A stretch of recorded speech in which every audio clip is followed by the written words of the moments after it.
Hello everyone, this is part 36 of What If Naruto Got Lost During His Training TS, and I hope you guys enjoy this video and to like, to subscribe, to share, and check out the playlist, to see more comment down below. Now let's start the intro. They call me a god. They call me a god. They call me a god. Join my membership, the perks are great. It's in the description. Be sure to like and subscribe, it gives me more motivation. Enjoy. When each woman was struck, it seemed like friend and foe alike knew that the blow had been dealt. As each woman fell to the ground, their strength finally leaving them, everyone felt it. The feeling coursing through them lasted for but a moment, but to the Rosuto forces, it seemed to last for nearly an eternity. All of the Rosuto forces visible turned to the direction where the two strongest fighters amongst them fell to the ground, for all intent and purposes to the world. They did not know what to do. Their apparent distraction and loss of will to fight encouraged the defenders to attack, gathering strength from the apparent weakness and unwillingness to fight of the invaders. The mages started to power down, and all the invaders seemed to lose the will to go on. They had failed the commanders, they had failed their country, they had failed themselves. The defenders that had converged around the two women had spread out to take out the rest of the invading force, believing that the two women were down for the count, that they were no longer a threat, that they were no longer alive, and if they were, the attacks on their persons, as well as the stress and the fatigue of the battle, were far too much of a strain for them to handle, and that if the blow hadn't already killed them, they would due to everything else instead.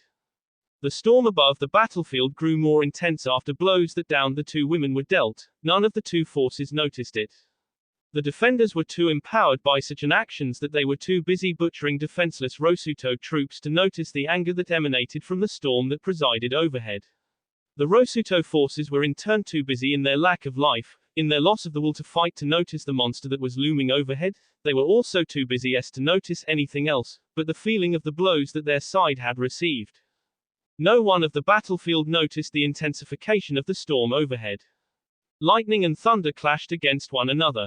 The lightning gaining a seemingly life of their own, visibly doing battle with the thunder that also seemed to have gained a life of their own. The storm clouds grew ever darker, the rain growing more and more by each passing moment. It was as if the oceans of the world were pouring down on the battlefield. The winds, from simply being strong, were gaining power and intensity. In some part around the battlefield, tornadoes began to form and touch down on the ground. Following the intensification of the storm, the earth beneath the feet of the two opposing forces began to tremble, at first weak, but as each moment passed, grew in intensity. In some places, under the wall even, some cracks began to form. The earth began to split beneath everyone's feet. Something was splitting the earth apart. From the cracks in the earth, putrid gas began to seep out. This was the only time that both sides noticed that something was indeed wrong. Some of the defenders that were able to breathe in the gas immediately succumbed to their effects, which was instant death. Their lives instantly drained from them, their essences flowing out of their boss to join the countless others that had in the months that had passed since the declaration of war. But when any of the Rosuto troops inhaled the gas, none of them succumbed to the same fate as the defending forces. Instead, they were revitalized somewhat, which allowed some of them to make their way towards the downed forms of their commanders. Those that were able to make their way close enough to check for a pulse, were able to find one, a pulse that is. Their leaders were alive, information which they announced to their comrades, which made morale rise. But the battle did not commence anew. The Rosuto forces knew that they had won, they also knew that the defenders were as good as For even though they were unable to defend their commanders, someone else had arrived just in time to do such protecting. After the gas had taken more than 3/4 of the lives of the rice field defenders, molten rock started to seep out of the cracks, boiling, burning, and consuming all in its path, taking boss of the fallen into its embrace, forever to be consumed, and made to fuel the fires of the world. The remaining forces of Ricefield were gathered up by the Rosuto troops, as if compelled by some otherworldly force to do so, which in a way it was. The elements that had gone crazy and chaotic over and under the battlefield converged on one spot. They coalesced and began to take shape, to form something that looked human. Then when all the elements had taken a solidified form, the heavens could be seen overhead. The winds were calm, and the cracks in the earth were filled. The stars shone brightly in the night sky, and a vision on the moon smiled. The solidified visage, the solidified figure, the being that had risen from the combination of all the elements present had been formed right in front of the two unconscious forms of the mother and daughter pair. Rosuto Juashu was on the scene, and he did not look pleased. I hope that next time, I will not have to intervene in such a battle. My wife and stepdaughter are not so weak as to fall prey to such a meager attack. Juashu scolded his troops, especially with the tone his voice took.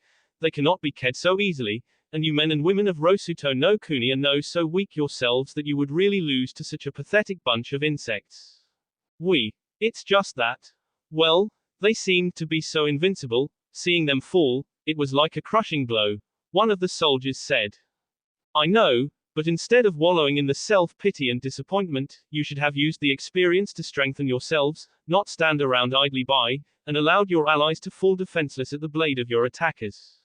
Forgive us, Rosuto-sama, the soldiers more or less all said, their heads bowed in shame.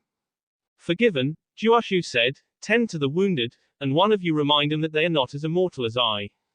Hi, Rosuto-sama. Juashu then turned away from his forces and faced the remaining members of the defenders, these people that were at the moment trembling in their boots, shaking in fear and affright. They did not know what fate awaited them, as the gaze of a monster landed on them all. It was as if a whole world's worth of people and power were gazing down on them, disappointed at them, and seeing their worth plummet down to negative infinity.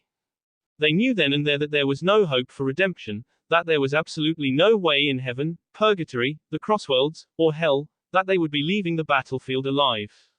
They knew that leaving the battlefield was the only option that they had, and that no matter what, they would have to take it, no matter what other choices they wished to have. The only question that remained was that if they would be able to actually pass on, or if the very souls would be burned by the being of fury and contempt that was staring right at them, his gaze not only lingering, but boring a hole through the very souls. Rosuto Juashu was not happy to find out that his wife and stepdaughter could have been mortally wounded, had he not given them a significant portion of his luck. He was not delighted to see their unconscious boss lying on the muddy ground. The ground which had been flooded by the tears of the heavens, and the blood of the children of the earth. There was nothing good about seeing his own wife almost face down on the ground, and those that were committed to defending her were doing nothing but looking on, looking completely lost. But now that he was faced with some of the people responsible for her state of being, now that they were about to S out of fear, he did not know how to properly proceed. So instead of exacting revenge in a manner befitting his station, he decided that he would simply feed them to the wolves, allowing only their heads to be able to move, while the rest of their boss were paralyzed.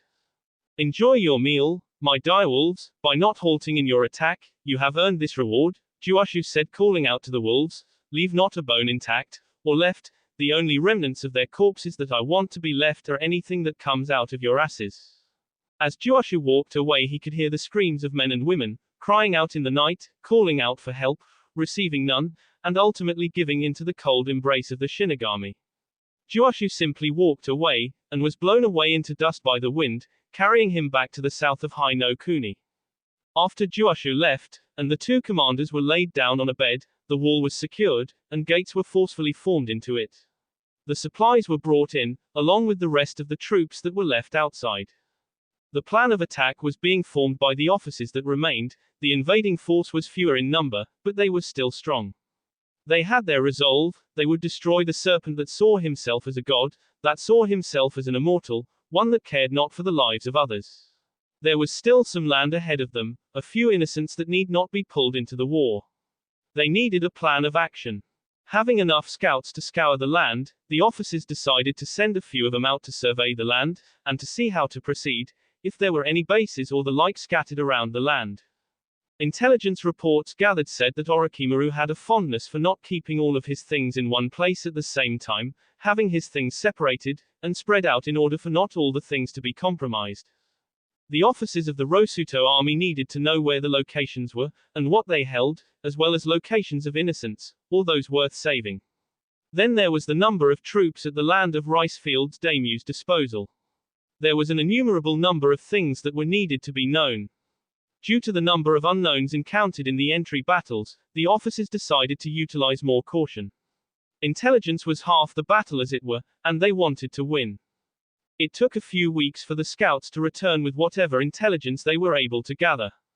There were 9 bases scattered around the countryside, 3 of which held prisoners, which was another way of saying experiments or future experiments, test subjects and the like.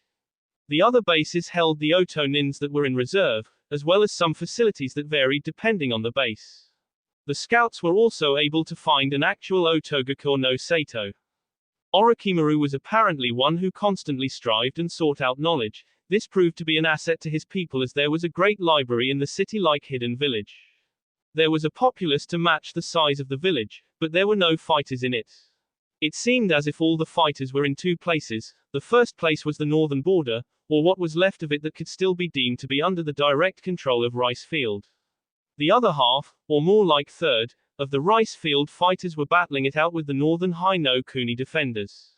All of Orochimaru's finest were at the southern parts of Rice Field. They were battling it out with Hai no Kuni, king, maiming, and simply destroying all that could be destroyed over there. One of the scouts went so far as to swear that that was where Orochimaru had holed himself in. The battle between Rice Fields and Fire was being fought personally by Orochimaru and his strongest forces, one of whom was Uchiha Sasuke. The land of Rice Fields truly was a land filled with rice fields. There were a number of patties almost in every place in the country. Rice was a staple food in the country, and there were clearly a lot of people that were sustained by the production of rice. The officers decided that for once they needed their enemies to remain strong, so they would not be sabotaging the food source of the nation, and would be avoiding the patties as much as possible, along with the civilians that had really nothing to do with the monstrosity that is Orochimaru. The army had to be divided. There was just not enough diversity to come up with a more complex and workable attack plan, a more staged or layered battle plan. The officers had come up with plans revolving around dividing the remainder of the army into 9 groups. Each group would be in charge of relieving Orochimaru of his bases of operations. The hidden village would also be relieved, but not after the bases. Military strength of a madman came first before anything else, including texts of knowledge. Each group was given an equal number of human troops, rocks, crocs, wolves, and everything else. The officers divided themselves amongst the groups, leaving a few to remain by the wall. Their commanders had yet to get back to fully healed condition. Apparently the fighting had worn them out far too much. Due to the battles that they had so far faced, the Rosuto contingent had gained much experience. They were now more adept at fighting in a relatively unknown land. Their officers had given them the duty of infiltrating the known bases of operation of Orochimaru's faction. Once inside, they were to salvage any salvageable materials, resources, information, and people that they could find. Should nothing come up that would be of use to them, or should no one be found that should be allowed to live, the soldiers were tasked with the eradication and destruction of all else that lay within. As much as possible, all the troops were to come out of the exercise alive and well, complete with all body parts and mental functions. They were permitted to expend all their available resources, but only if necessary. They were given their time limits, within which they would operate and obtain their objectives. There was nothing left stopping them from moving forward. Once all of the bases had been infiltrated and all the 9 groups had succeeded in the dealings, they were to meet up at the hidden village, and assess the situation, and see if the village was worth attacking or not.